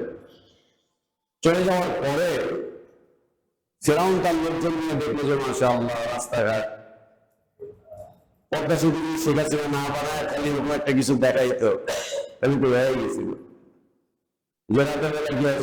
আল্লাহ উনি ছিলেন, ও যা বলতো তাই তো হইতো, আল্লাহ উনি ছিলেন। ওইটা হযরত শেখ হাসিনা বলার উপাধি ছিল না, তো দরকার ছিল আসবে বলবো পানি হয়ে যাক। এ না করে বিচারি দেশের সব টাকা লুটপাট করে নিয়ে গেল। আমরা এখন ফুটপাতে বসে আল্লাহ আল্লাহ করি না। ফিরআউন তার লোকজন নিয়ে আসলো যে এক রাস্তা হেঁটে চলে যায়, আল্লাহ সুবহানাহু ওয়া তাআলা ডুবিয়ে দিলেন। যেই আল্লাহ সুবহানাহু ওয়া তাআলা ওকে ডুবিয়ে দিলেন, ও তখন বলছে আমানতু আন্নাহু লা ইলাহা ইল্লাল্লাযী আমানাত বিহি বানু ইসরাঈল ওয়া আনা মিনাল মুসলিমিন। ও ইসলাম কবুলের সাক্ষ্য দিচ্ছে। আল্লাহ বলছেন আল আনা, এখন এর আগ পর্যন্ত রসুল করেছে। এদেরকে আল্লাহ ডুবিয়ে মারলেন। মুসা আলাইহিস সালাম পার হয়ে চলে গেলেন। ওই পারে যাওয়ার পরে এখন তো স্বস্তি, আলহামদুলিল্লাহ, শত্রু শেষ, আমাদের আর কোনো শত্রু নাই আমাদের, আমরা এখন স্বাধীন, 24-এর স্বাধীনতা, এই সেই একদম পুরাপুরি স্বাধীন। ওই পারে চলে গেছে। ওই পারে যাওয়ার পরে লোকজনদেরকে নিয়ে মুসা আলাইহিস সালাম গিয়ে উঠে দেখে মুসা আলাইহিস সালামের অনেক কিছু লোকজন মূর্তি পূজা করতেছে। লোকজন মূর্তি পূজা করতেছে ওই পারে গিয়ে দেখে লোকজন মূর্তি পূজা করতেছে, একদম ওদের মাহবুবকে দেখে দেখে ওরা পূজা করছে। এখন মুসা আলাইহিস সালামকে এর লোকজন, মুসা আলাইহিস সালামের লোকজন উম্মত করছে, ইজআল লানা ইলাহান কামা লাহুম আলিহা। মুসা ওদের যেমন মাহবুবকে দেখে দেখে ইবাদত করতেছে, মুসা তুমি আমাদের জন্য একজন ইলাহ নির্ধারণ করে দাও, আমরা আমাদের ইলাহকে দেখে দেখে ইবাদত করব। বিপদ যখন উদ্ধার হয়ে যায়, মানুষ তখন আল্লাহকে ভুলে যায়, আল্লাহকে ভুলে যায়। বিপদ উদ্ধারে মানুষ প্রথমে আল্লাহকে বলে, বলে বলে বাচ্চা এগুলো বলে না, বলে কাকে? আল্লাহ সুবহানাহু ওয়া তাআলা। ওই পারে গিয়ে মূর্তি পূজা করতে দেখেছে, অথচ ওরা আগে ঈমান এনেছে, সব ঠিক আছে, মুসা আলাইহিস সালামের সাথে চলাফেরা ওঠা বসা সব। ওই পারে গিয়ে দেখে একবার মূর্তি পূজা করতেছে, ওদের মাহবুব গুলোকে দেখে দেখে ইবাদত করতেছে। ইজআল লানা ইলাহান কামা লাহুম আলিহা, দাও না মুসা এরকম একটা কিছু। মুসা আলাইহিস সালাম বললেন, ক্বালা ইন্নাকুম কওমুন তাজহালুন, তোমরা একটা জাহেল জাতি, এত কাল তোমাদের দাস্তাবিজ করলাম, দাস্তাবিজ করে পর্যন্ত নিয়ে আসলাম, আসার পরে বলতেছো দেন, আসার পরে বলতেছো সুবহানাল্লাহ ওয়া বিহামদিহি, ক্বালা ইন্নাকুম কওমুন তাজহালুন, জাহেল জাতি। এরকম হয়, এরকম হয়। আল্লাহু আকবার, সুবহানাল্লাহ। তোমার আকল ধরে আর না ধরে, তোমার বিবেক ধরে আর না ধরে, তুমি বোঝো আর না বোঝো, সমাজ ওটাকে স্বীকার করে আর না করে, তোমার সংস্কৃতি সম্মতি দেয় আর না দেয়, আল্লাহ সুবহানাহু ওয়া তাআলা আছেন, আল্লাহ আছেন। এটা হচ্ছে প্রথম এক নম্বর বিষয়। দ্বিতীয় বিষয় হচ্ছে আল্লাহ সুবহানাহু ওয়া তাআলা রুবুবিয়্যাতকে মেনে নেওয়া। রুবুবিয়্যাত কি সামনে আসবে, হ্যাঁ, কি সামনে আসবে? আল্লাহ রুবুবিয়্যাতকে মেনে নেওয়া, তার স্বীকৃতি দেওয়া। রব হিসাবে আল্লাহ এক একক, তিন ছাড়া কোনো রব নেই, তিন ছাড়া কোনো রব নেই, তিনি এক একক।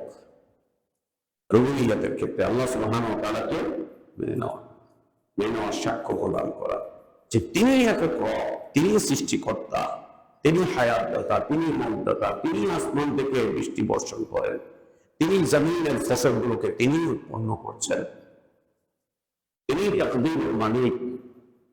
রুবুবিয়্যাতকে স্বীকৃতি দেওয়া। দ্বিতীয়ত হচ্ছে আল্লাহ সুবহানাহু ওয়া তাআলার উলুহিয়্যাতের স্বীকৃতি দেওয়া। তৃতীয়, ইলাহ হিসাবে তিনি এক একক, ইলাহ হিসাবে তিনি এক একক, তার অংশীদার কেউ নয়, তার অংশীদার কিছুই নয়, কেউ নয় কিছুই নয়। শব্দ দুটোও বলবে, কেউ নয় কিছুই নয়, কেউ না কিছু না, কেউ না কিছু না। কেউ না বলতে কোনো ব্যক্তি না, কোনো মানুষ না, কোনো জিন না, কোনো মালাইকা না, সেটা জিন্দাও না, মুর্দাও না, কেউ না, কেউ না। আর কিছুই না মানে কোনো গাছপালা না, কোনো পাহাড় পর্বত না, কোনো পাথর না, কিছুই না। তার অংশীদার কেউ নেই, তার অংশীদার কিছুই নেই, তিনি এক একক। আল্লাহ সুবহানাহু ওয়া তাআলা বলেছেন, লাউ কানা ফীহিমা আলিহাতুন ইল্লাল্লাহু লাফাসাদাতা,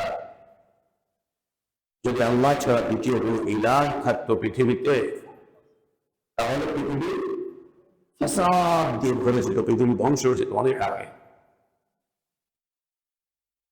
যদি আল্লাহর সাথে আরো কেউ থাকতো, আল্লাহ ছাড়া আরো কেউ থাকতো, আল্লাহর সাথে কেউ থাকতো, যদি কেউ থাকতো, তাহলে পুরো পৃথিবী ফাসাদ হয়ে যেত। কেমন ফাসাদ? বলে নাও, গণতান্ত্রিক দেশে এই বিষয়টা বোঝা খুব সহজ। একদম ক্ষমতা, একদম সবাই ওই ক্ষমতা থেকে নামানোতে ব্যস্ত। 6 মাসও যায় না, নির্বাচিত হওয়ার সাথে সাথে প্রথম ব্রিফিং নির্বাচনের কারচুপি হয়েছে। প্রথম ব্রিফিং, এই নির্বাচন আমি মানি না, নির্বাচনে কারচুপি হয়েছে, বিরোধী দলের কথা। প্রথম নির্বাচনে কারচুপি হয়েছে, এই নির্বাচন মানিয়ে না, এটা প্রহসনের নির্বাচন হয়েছে, এখানে খেলাধুলা হয়েছে, এখানে হচ্ছে যে উনি জিতলে নির্বাচন সুষ্ঠু, উনি হারলে নির্বাচন প্রথম কথা। আমি প্রথমেই না করছি, কয়েকদিন পরে শুরু হয়ে হচ্ছে অবৈধ সরকার, নির্বাচনের কার্যকর করছে, এটা অবৈধ সরকার। এরপরে আসে হচ্ছে সরকারের বিভিন্ন কার্যকলাপের প্রতিবাদ, নিন্দা, এরপরে হচ্ছে হরতাল, অবরোধ। মোটামুটি 2 থেকে 3 বছর নির্বাচন করে যায়, এরপর হচ্ছে এক দফা দাবি, সেটা হচ্ছে পদত্যাগ। না, কি কি দাবি করবে? দেশ লুটপাট করে খাচ্ছে, দেশকে তলাহীন ঝুড়ি বানাইছে, এই করছে, সেই করছে, এরা অনেক জুলুম করছে, অত্যাচার করছে, হ্যান করছে, ত্যান করছে, কত কিছু, কত কিছু, কত কিছু। আমরা এখন কি বলছি, যারা এই পতিত এদের ব্যাপারে দেশের হাজার হাজার কোটি টাকা লুটপাট করে সব নিয়ে চলে গেছে। পতিত সরকার, তার আগে সরকার কি বলছিল? বাংলা সুটকেস থেকে এত টাকা করতে গেল, বাংলা একটা সুটকেস জায়গা গেছিল, কত টাকা হয়ে গেল, নাম কি দিয়া দিল? হযরত খাম্বা সাহেব। হযরত খাম্বা সাহেব বলেছে না, হযরত খাম্বা। বাংলা সুটকেস, একটা কম্বল, একটা বাংলা সুটকেস, এরপরে এত টাকা কিভাবে আসলো, কি হলো না হলো, তার মানে সবার একই হচ্ছে। এই যে ফাসাদ চলতেছে, মার কাট, দাঙ্গা হাঙ্গামা, গুম খুন, জুলুম, অন্যায়, অত্যাচার, নির্যাতন, জ্বালাও পোড়াও, হ্যান ত্যান, কেন? এই জন্য যদি মাখলুককে এভাবে মিলাইতে না পারে, যদি 2 জন 3 জন 4 জন ইলা হইতো, তাহলে কি অবস্থা হইতো? সব শেষ হয়ে যেত। এক ইলা বলতে এখন দিন থাকবে, অবশ্যই কেন দিন থাকবো, কেন আমার কম, এমন থেকে রাত চলবে, এই চুপ থাকবে। এ বলছে বৃষ্টি দেয়, বলছে না বৃষ্টি না, খরায় মার। এ বলছে করে ভাত খাওয়ানো, বলছে না পানিতে মারবো, ভাতে মারবো, পানিতে মারবো, বলবে না দিয়ে যাবো। এমন বেঁধে এটা দিব, ওদের দেওয়া যেতে দাও। এবং এটার মধ্যে কল্যাণ বলছে না, এটা পুরাটাই অকল্যাণ। আফাসালাটা একদম বরবাদ হয়ে যেত, শেষ হয়ে যেত, বরবাদ হয়ে যেত, শেষ হয়ে যেত। এক্ষেত্রে সাক্ষ্য প্রদান করা দ্বিতীয় কোনো ইলাহ নেই, তার মতো কেউ নেই, দ্বিতীয় কোনো ইলাহ নেই, তার কোনো অংশীদার নেই, কোনো কিছুই তার অংশীদার নয়, কেউ তার অংশীদার। দ্বিতীয় চতুর্থ হচ্ছে আল্লাহ সুবহানাহু ওয়া তাআলার আসমা ও সিফাতের সাক্ষ্য প্রদান করা। আসমা ও সিফাতের সাক্ষ্য প্রদান করা। আল্লাহ সুবহানাহু ওয়া তাআলা তার নিজস্ব কিছু নাম আছে, যে নামগুলো আমরা দিয়েছি, তাই না? আমরা দিয়েছি, তাই না? কে বলেছেন? সাম্মাইতা বিহি নাফসাকা, আল্লাহ তুমি তোমার নাম নিজে নিজের চাই রেখেছো, নিজে নিজের চাই রেখেছো। আমরা দেখেন আমাদের নাম বাচ্চা হয়েছে, ওর নানি একটা রাখছে, ওর দাদি একটা রাখছে, ওর বউ একটা রাখছে, ওর জামাই একটা রাখছে, ও একটা রাখছে। এখন আমি যে নামটা রাখছি এটা কেন সবাই ডাকে, ওটা পার, ওপেন দেখেন এটা পার। একটা বাচ্চার চারটা বাচ্চার নাম, ওর নানি নাম রাখছে, ওর দাদি নাম রাখছে, আর নানি আর দাদি খুবই দ্বন্দ্ব, এর সাথে ওর সাথে দ্বন্দ্ব, ওর সাথে ওর সাথে দ্বন্দ্ব নাম রাখা নিয়ে। আল্লাহ সুবহানাহু ওয়া তাআলা তিনি নিজে নিজের নামকরণ করেছেন। যদি মানুষকে এই দায়িত্ব দেওয়া হইত, তাহলে পোলাপাইনে যেমন নাম রাখে নাক, বুড়োটু, ষোলটু, আলু, পেঁয়াজ, পেট্রোল, কলা, শ্যাম্পু, চকলেট, ডলার, দিনার, ইরান, ইরাক, সুবহানাল্লাহ। অধিকার পায়নি নাম রাখার আল্লাহ, তারপরে কি নাম দিয়েছে? খোদা। তারপরে কি নাম দিয়েছে? ভগবান। তারপরে কি নাম দিয়েছে? রাম রাম রাম রাম। এরপরে কি নাম দিয়েছে? গড, বিধাতা, পরওয়ালা, বিধি, কত কিছু নামকরণ করছে, কত কিছু নামকরণ করছে। এবং বলছে আবার কিছু মনে বলছে যে নামেই ডাকো কোনো সমস্যা নেই, এটা আল্লাহকেই ডাকা হবে। ভগবান ভগবান বলে যে ডাকছে, ও আসলে আল্লাহকেই ডাকছে, ও অন্য কাউকে ডাকে না, ওটাই ওর ইবাদত। খবিস মৌলবী, খবিস মৌলবী। আচ্ছা, যে নামেই ডাকে সে মূলত আল্লাহকেই ডাকছে। অতএব একে কটাক্ষ করা বা একে নাকচ করার কোনো সুযোগ নেই। যে নামেই ডাকো সেটা আল্লাহরই নাম। আস্তাগফিরুল্লাহ। যে নামেই ডাকো সেটা কার নাম? আস্তাগফিরুল্লাহ ওয়া আতুবু ইলাইহি, আস্তাগফিরুল্লাহ ওয়া আতুবু ইলাইহি। আল্লাহ নিজে বলেছেন লিল্লাহিল আসমাউল হুসনা ফাদউহু বিহা। আল্লাহর সুন্দর সুন্দর নাম আছে, সেই নামেই আল্লাহকে ডাকো, সেই নামেই আল্লাহকে ডাকো। আল্লাহ নিজে নিজের নামকরণ করেছেন, নিজে নিজের নামকরণ করেছেন। এবং আল্লাহ সুবহানাহু ওয়া তাআলা খাস কিছু সিফাত আছে, যে সিফাত অন্য কারোর মধ্যে নাই, আল্লাহর মধ্যে অন্য কারোর মধ্যে নাই। খাস সামনে আসবে এই চারটা বিষয়। এক নম্বর, আল্লাহর অস্তিত্বের প্রতি সাক্ষ্য দেওয়া, ঈমান নিয়ে আসা, আমি আল্লাহ আছেন এটা আমি ঈমান রাখি। দুই নম্বর, আল্লাহর রুবুবিয়্যাত। তিন নম্বর, উলুহিয়্যাতের। চার নম্বর, আল্লাহর আসমা ও সিফাতের সাক্ষ্য প্রদান করা। এই চারটা মিলিয়ে হচ্ছে আশহাদু আল্লা ইলাহা ইল্লাল্লাহ। এই চারটা মিলিয়ে হচ্ছে আশহাদু আল্লা ইলাহা। এই চারটা থেকে একটা থেকে যদি অস্বীকার করে ও শাহাদাত কখনো দেখবো না, ও শাহাদাত করবে একদম। এবং এই চারটাকে কেউ যদি কারো সাথে সম্পৃক্ত করে দেয় অংশীদারিত্বের ভিত্তিতে, তাও সেটা গ্রহণ করত না। কেন? ওয়াহদাহু লা শারীকা লাহু, ওয়াহদাহু লা শারীকা লাহু, ওয়াহদাহু লা শারীকা লাহু। দেখছেন তাকসুতুবা মুসলিম জীবনে কি পরিমাণ প্রভাব রাখে। তাকসুতুবাই ইসলাম জীবনের জন্য, মুসলিমের জীবনে কি পরিমাণ প্রভাব রাখার কথা, কিন্তু আমাদের মাঝে কোনো প্রভাব রাখে না। তার কারণ আমরা জানিও না কি বলতেছে। আমরা বলি হুজুর খুতবা দিতেছে, আরবিতে দিতেছে, দেখ দেখ দেখ কি আর কি। আর হুজুর দেওয়ার সময় পান চিবায় জলটা খায়, এক খাবলা লেগটা বাবা এক খাবলা লাইনটা বাবা খায়। কি বুঝে আর কি বুঝায়, কি বুঝে কি বুঝায় তার খুতবা একজন মুসলিমের জীবনে কি পরিমাণ প্রভাব রাখার কথা, কি পরিমাণ প্রভাব রাখার কথা। ওয়াশহাদু আল্লা ইলাহা ইল্লাল্লাহু ওয়াহদাহু লা শারীকা লাহু।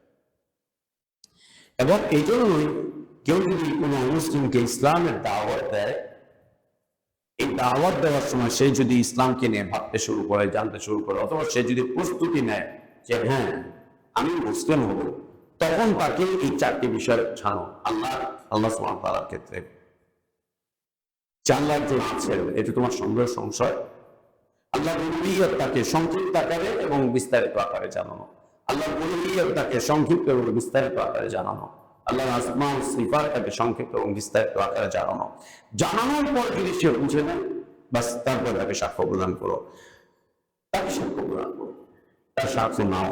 তারপরে আবু সুফিয়ান রাদিয়াল্লাহু আনহু নবী সাল্লাল্লাহু আলাইহি ওয়াসাল্লামের রক্তের লোক, বংশের লোক, কাছের লোক, সমাজের লোক।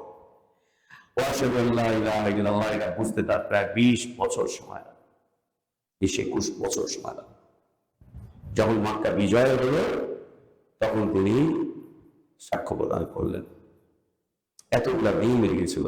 খালিদ ইবনে ওয়ালিদ রাদিয়াল্লাহু আনহু প্রায় 14-15 বছর লাগলো, মক্কাতেই দাওয়াত পেয়েছিলেন।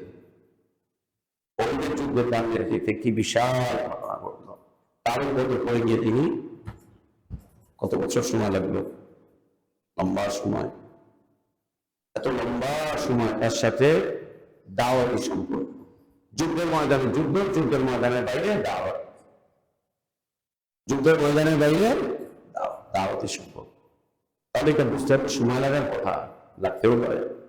আল্লাহ যখন চাইবেন তখন তার মাথায় এই সুযোগ এনে দিবেন, তখন তাকে ফুরসাত দিবেন, তখন তাকে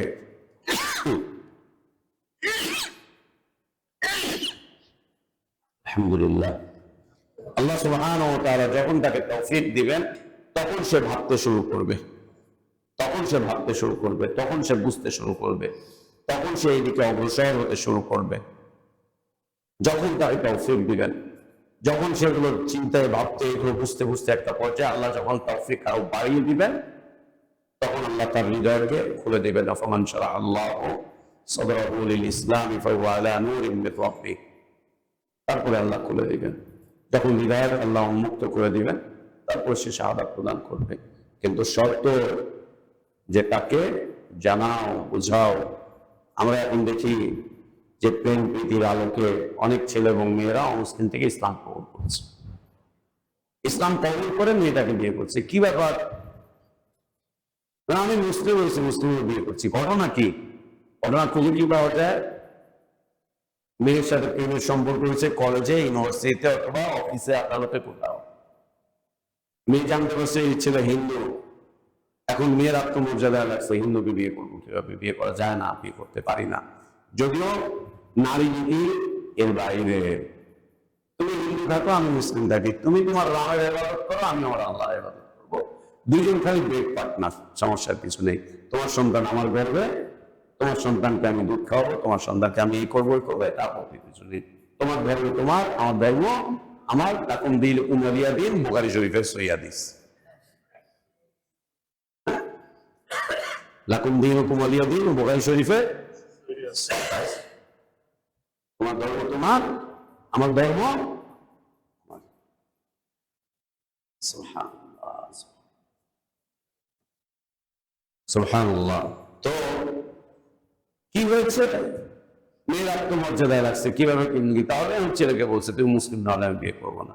ঠিক আছে, আমি মুসলিম হলে বিয়ে করবো। চলো, কোর্টে গিয়ে বলছে আমি মুসলিম হয়েছি, যাই না বুঝাই এসে। এরপরে বিয়ে করা হয়েছে। এই ছেলে দিন জানে না, ইমান জানে না, ইসলাম জানে না, তাওহীদ জানে না, আল্লাহকে চেনে না, রাসূলকে চেনে না, তাওহীদের বিষয়বস্তুর সাথে কোনো সম্পর্ক নাই। ব্যাস বিয়ে শাদী হইল, কিছুদিন পরে এর সাথে সম্পর্ক, তারপরে গর্ভে বাচ্চা, গর্ভে বাচ্চা হওয়ার পরে এরপরে তালাক। যা ঠিক হয়ে গেছে, যা ঠিক হয়ে গেছে। সুবহানাল্লাহ, সুবহানাল্লাহ। জায়েজ নেই, হারাম। এটা ইসলাম কবুল হয়নি। আর ইসলাম কবুল যদিও করে থাকে, ও বিয়ে করার জন্য, একটা নারীকে পাওয়ার জন্য এটা একটা নাটক সাজিয়েছে, নারীর জন্য করেছে। তাই না, শাহাদা দেওয়ার আগে, ইসলাম কবুল করার আগে, তার সাক্ষ্য নেওয়ার আগে তাকে লা ইলাহা ইল্লাল্লাহ এর সাক্ষ্য নিতে গিয়ে অন্তত পক্ষে এই 4টি বিষয়ের জ্ঞান তাকে দেওয়া, এই 4টি বিষয়ের জ্ঞান তাকে দেওয়া। দ্বিতীয়ত হচ্ছে, এই 4টা বিষয়ের জ্ঞান যখন দিয়ে দিব, জ্ঞান দিয়ে দেওয়ার পরে আবারও 4টা বিষয় তার সাথে আলোচনা করা, আরো 4টা বিষয়। সেটা কি? ওয়াশহাদু আল্লা ইলাহা ইল্লাল্লাহ, লা ইলাহা ইল্লাল্লাহ অর্থ তার সাথে আলোচনা করে দেওয়া, এর প্রকৃত অর্থ। দ্বিতীয়ত হচ্ছে লা ইলাহা ইল্লাল্লাহ কিছু শর্ত, কিছু শর্ত। তৃতীয়ত হচ্ছে লা ইলাহা ইল্লাল্লাহ মাফহুম বা দাবি, মাফহুম বা দাবি। কি দাবি? বিলাল রাদিয়াল্লাহু আনহু জীবনের দিকে তাকাও, বুঝবা লা ইলাহা ইল্লাল্লাহ দাবি কি ছিল। তার অত্যাচারিত জীবনের দিকে তাকাও, সুমাইয়া রাদিয়াল্লাহু আনহার জীবনের দিকে তাকাও, বুঝবা লা ইলাহা ইল্লাল্লাহ দাবিটা কি ছিল। এই নির্মমভাবে তাকে হত্যা করা হয়েছিল, এই নির্মম নির্যাতনের শিকার হয়ে তিনি দুনিয়া থেকে চলে গিয়েছেন। লা ইলাহা ইল্লাল্লাহ দাবি থেকে তিনি সরে যাননি, এক পা সরেননি, তিনি একটুও সরেননি তিনি। লা ইলাহা ইল্লাল্লাহ দাবি। চতুর্থত লা ইলাহা ইল্লাল্লাহর ফজিলত, আল্লাহ কি দান করবেন, কি দান করবেন। তাহলে আগের 4টা, পরের 4টা, টোটাল কয়টা? 8টা। শাহাদা দেওয়ার আগে এই 8টা বিষয় স্পষ্ট করতে হবে, 8টা বিষয় স্পষ্ট করতে হবে, একদম স্পষ্ট করতে হবে। এই 8টা বিষয় স্পষ্ট করতে হবে। আপনি দেখবেন আমাদের দেশে অমুসলিমরা ইসলাম কবুল করে, ইসলাম কবুল করার পরে সালাত আদায় করে না। কেন? না, এটা তো আসলে এমন কিছু না, ও সালাত জানেও না, বুঝেও না। তো লা ইলাহা ইল্লাল্লাহর দাবি কি? শুধু এগুলো বললেই হবে। যেমন 71 সালে আমরা ঘটনা শুনলাম না, পাকিস্তান সেনাবাহিনী এসে কি বলতো?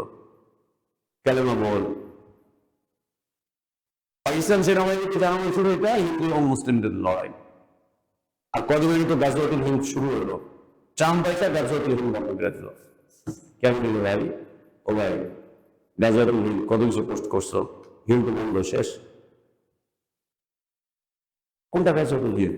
পৃথিবীতে কিছু হলে কি মতামত? এই যে শুরু গাজওয়াতুল হিন্দ, কেটে যাবেন, আসেন এই পর্বে আমরা এই অংশগ্রহণ করবো, সেই অংশগ্রহণ। গাজওয়াতুল হিন্দ শুরু হইলো, একটু ফানাফানি মানাফানি চিকিৎসা হইলো, ট্রাম্প পয়সা বললো গাজওয়াতুল হিন্দ বন্ধ, ব্যাস গাজওয়াতুল হিন্দ বন্ধ, মুজাহিদিনরা যার যা সব। আরে কে বুঝাবে এইগুলারে? এই পাগল বুঝাবার মতো ডাক্তার এই দেশে বা পৃথিবীতে এখন নাই। এই পাগল বুঝাবার, এই পাগল বুঝাবার ইয়ে নাই। ফিলিস্তিনে কি হচ্ছে না হচ্ছে, ইমাম মাহদী চলে আসছে। কোথায়? ঢাকায়। ইমাম মাহদী ঢাকায়, ইমাম মাহদী ঢাকায়। কিয়ামতের আগে যে বড় একটা মালহামা হবে, মালহামা শুরু হয়ে গেছে। কোথেকে শুরু হলো? সিরিয়া থেকে। যে সিরিয়ার বিজয় মানেই এখন শুরু হয়ে গেল খ্রিস্টানদের সাথে। সিরিয়ার বিজয় হয়েছে, বিজয়ের পরে ওরা রাষ্ট্রমস্ত গঠন করে চুপচাপ বসে সবকিছু করতেছে, ট্রাম্পের সাথে চুক্তি মুক্তি করতেছে, ব্যবসায়ী চুক্তি, নিষেধাজ্ঞা উঠানো। এটা বড় মালহামা করতে গেল। আরে আল্লাহ, কে বুঝাবে এই পাগলদের দিন, এই পাগলদের ইসলাম কে বুঝাবে? হাদিস কে বুঝাবে এই পাগলগুলাকে? কে বুঝাবে? কোথাও একটা কিছু এলে এই যে কিয়ামত চলে এসে, কোথাও কিছু এলে এই যে ইমাম মাহদী চলে এসে, কোথাও কিছু এলে এই যে কিয়ামতের আগে খ্রিস্টান বা মুসলিমদের সাথে মুসলিমদের যুদ্ধ, এসব চলে এসে। হিন্দু পাকিস্তান আর ভারতের লড়াই শুরু হলে, আর আমার কবর পূজারীর সাথে হিন্দুর সাথে কবর পূজারী আর মূর্তি পূজারী লড়াই শুরু করছে। কবর পূজারী আর মূর্তি পূজারী লড়াই শুরু করছে। এই জানে গাজওয়াতুল হিন্দের কি খুঁজে পাবে? এটা জিহাদ তিন করি না। পাকিস্তান কবর পূজারী জাতি, পাকিস্তান কবর পূজারী জাতি, মাজার পূজারী জাতি। আর এবং বিশ্বাস করো, আমাদের দেশে যে কবর মাজার পূজার কালচার, এটা পাকিস্তান থেকে আসছে, এটা পাকিস্তান থেকে আসছে। কবর মাজার কালচার পাকিস্তান থেকে এসছে। ও কবর পূজারি জাতি, ও ক্ষমতায় যেগুলো আছে অধিকাংশ হচ্ছে শিয়া কবর পূজারি, মাজার পূজারি, খানকা দরগার পূজারি, এমনি সেগুলি সব সুফি হুজুরি আকীদা রাখে, ওয়াহদাতুল ওজুদের আকীদা রাখে।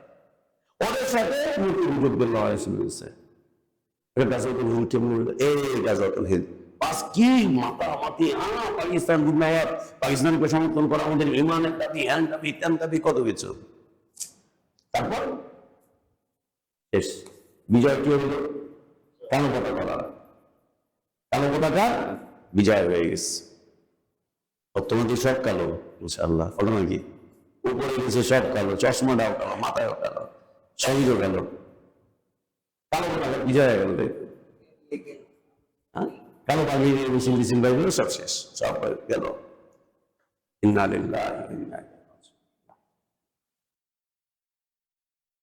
একটি বিষয়, প্রথম চারটি আল ঈমান বিওজুদিল্লাহ, আল ঈমান বিল রুবুবিয়্যাহ ওয়া বিল উলুহিয়্যাহ ওয়া বিল আসমা ওয়াস সিফাত। এরপরে এটা বুঝে নেওয়ার পরে আরো চারটি, যে লা ইলাহা ইল্লাল্লাহ সাক্ষ্য দিতে বলবা, সেই লা ইলাহা ইল্লাল্লাহ প্রকৃত অর্থ, বিশুদ্ধ অর্থ ভালো করে বুঝিয়ে দাও। ওকে যাতে কোনো সুফি বিভ্রান্ত করতে না পারে, কোন সুফি যাতে ওকে বিভ্রান্ত করতে না পারে, ওকে যেন বুঝাতে না পারে খালেক আর মাখলুক একই জিনিস, ডানে বামে সামনে পিছনে উপরে নিচে সবই আল্লাহ, দুনিয়াতে যা দেখতেছো সবই আল্লাহর রূপ, কেউ যাতে বুঝাতে না পারে ওকে। ওকে যেন লা ইলাহা ইল্লাল্লাহ কেন্দ্রিক কেউ ভুল অর্থ বুঝাতে না পারে, ভুল অর্থ বুঝাতে না পারে, আশিক আর মাসুকের গল্প বলে ওকে যেন আল্লাহর সাথে শিরকের মধ্যে জড়িয়ে দিতে না পারে। প্রকৃত অর্থ বুঝিয়ে দাও, লা ইলাহা ইল্লাল্লাহর শর্তগুলো জানিয়ে দাও, যে লা ইলাহা ইল্লাল্লাহকে কবুল করার পরে একে ভাঙার, একে চোরার, একে পরিত্যাগ করার, একে বাদ দেওয়ার কোনো সুযোগ নেই। তুমি লা ইলাহা ইল্লাল্লাহ এর সাক্ষ্য দিবা, এরপরে আবার একে তিরস্কার করবা, নিন্দা করবা, লা ইলাহা ইল্লাল্লাহ মাননেওয়ালা মানুষগুলোকে তুমি ছোট করে দেখবা, অপমান করবা, অপদস্থ করবা না, বিলকুল না। সত্য জানিয়ে দাও, লা ইলাহা ইল্লাল্লাহর প্রকৃত দাবি জানিয়ে দাও, যে যতক্ষণ জীবন আছে ততক্ষণ পর্যন্ত এর বিপরীতে যাওয়ার কোন সুযোগ, এর দাবি এর বিপরীতে যাওয়ার কোন সুযোগ নেই যতক্ষণ জীবন আছে। জীবন চলে যাওয়ার পরে তোমার উপরে আর কোনো দায় দায়িত্ব নাই, বাকিটা আল্লাহর হাতে। অতঃপর তাকে জানাও, তুমি যদি লা ইলাহা ইল্লাল্লাহ স্বীকৃতি দাও, আল্লাহ সুবহানাহু ওয়া তাআলা তোমাকে এই দিবেন, এই দিবেন, এই দিবেন, এই দিবেন। আল্লাহ সুবহানাহু ওয়া তাআলা তোমাকে এই দিবেন, এই দিবেন। তারপর তুমি তাকে জানাও, তাকে বুঝিয়ে দাও। এ হচ্ছে শাহাদা দেওয়া, এ হচ্ছে শাহাদা দেওয়া। এই শাহাদা দেয় হচ্ছে মানুষ মুখ থেকে, আর শাহাদার বিষয়বস্তু জড়িয়ে থাকে তাদের হৃদয়ে, হৃদয়ের ভিতরে তার অনুভব এবং মৌখিকভাবে তার স্বীকৃতি। আল্লাহ সুবহানাহু ওয়া তাআলার কাছে দোয়া, আল্লাহ আমাদের ইলমে বারাকাত দান করেন, হায়াতে বারাকাত দান করেন, নেক আমলটুকু আল্লাহ কবুল করেন, ভুলগুলো আল্লাহ সংশোধন করে দেন, গুনাহগুলো আল্লাহ মাফ করে দেন, অন্যায়গুলো অপরাধগুলোকে আল্লাহ মাফ করে দেন। আল্লাহ আমাদের এই মসজিদকে কবুল করে নেন, আমাদের এই মজলিসকে আল্লাহ কবুল করে নেন। আল্লাহ আমাদের এই মসজিদের সাথে সম্পৃক্ত সব ভাইদেরকে কবুল করেন, আমাদের ভাইদের মাঝে দ্বীনি ভ্রাতৃত্বকে আল্লাহ মজবুত করে দেন, দ্বীনি সম্পর্ককে আরো জোরদার করে দেন, পরস্পরের ভুল বুঝাবুঝিগুলোকে আল্লাহ মিটিয়ে দেন, দূরত্বগুলোকে আল্লাহ কমিয়ে দেন। আল্লাহ আমাদের পরিবারগুলোতে খায়ের এবং বারাকাত নাজিল করেন, আমাদের সন্তানদেরকে আল্লাহ দিনদার বানান, ইমানদার বানান, পরেশগার বানান, আমলে সালেহকারী বানান। আল্লাহ আমাদের সন্তানগুলোকে আমাদের জান্নাতে যাওয়ার জন্য কারণ বানিয়ে দেন, উপযোগী বানিয়ে দেন, সাদাকা বানিয়ে দেন। আল্লাহ আমাদের যে যে প্রয়োজনগুলো আছে তা পুরো করে দেন, আমাদের যা যে সমস্যা আছে দূর করে দেন, আমাদের অসুস্থদেরকে আল্লাহ সুস্থ করে দেন। আল্লাহ আমাদের অসুস্থদেরকে সুস্থ করে দেন, আল্লাহ আমাদের অসুস্থদেরকে সুস্থ করে দেন। এবং দিদি ভাইরা যারা আছেন আমাদের সবাই একটু দোয়া করেন, বিভিন্ন ধরনের শারীরিক জটিলতায় ভুগছি, আল্লাহ যেন দিনের উপরে চলার জন্য যতটুকু সুস্থতা দরকার আল্লাহ যেন ততটুকু সুস্থতা আমাকে দান করেন, এবং যতটুকু সুস্থতার মাধ্যম দিয়ে দিনই কাজটুকু চালিয়ে যেতে পারে আল্লাহ যেন ততটুকু সুস্থতা আমাকে দান করেন। আমাদের সবাইকে আল্লাহ সুস্থ রাখেন, ভালো রাখেন। আমিন। ওয়া আখিরু দাওয়ানা আলহামদুলিল্লাহি রাব্বিল আলামিন। সাল্লাল্লাহু ওয়া সাল্লামা ওয়া বারাকা আলা নবিয়িনা মুহাম্মদ ওয়া আলা আলিহি ওয়া আসহাবিহি আজমাইন। সুবহানাকাল্লাহুম্মা ওয়া বিহামদিকা আশহাদু আল লা ইলাহা ইল্লা আনতা আস্তাগফিরুকা ওয়া আতুবু ইলাইক।